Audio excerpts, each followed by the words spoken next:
I'm going to start you with this history lesson that I know you love history. So let's get started with history. Google in 2011 suffered a man-in-the-middle attack where a CA got compromised and they were using it to create certificates to impersonate Google and do man-in-the-middle attack for their users. Google found that out because of a forum where a user complained that they couldn't access their services unless they were using a VPN. So then in 2013, Google launched transparency logs. And my computer keeps freezing. I'm sorry about this. I can kind of pick it up from there. Yeah, we can hear you fine. It might just be weird on your end.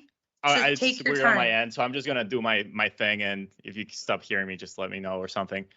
Yeah. In 2013, Google launched certificate transparency logs, where it's basically a blockchain type of thing, if we explain it in layman's terms, that it's cryptographically safe and every single certificate has to be there.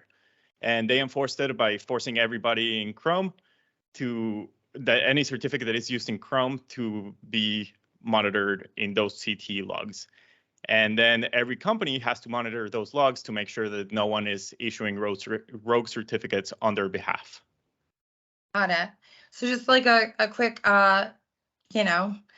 dumb it down for me. So Google suffers a man-in-the-middle attack. They were completely unaware until an end user said, hey, why can I not log into Google unless I'm on my VPN? So Google does a little bit more deep dive. They try to rectify the issue by launching this certificate transparency logs. And then being, most of the internet, they forced everybody then to monitor these logs, right? Yes, that's correct. All right.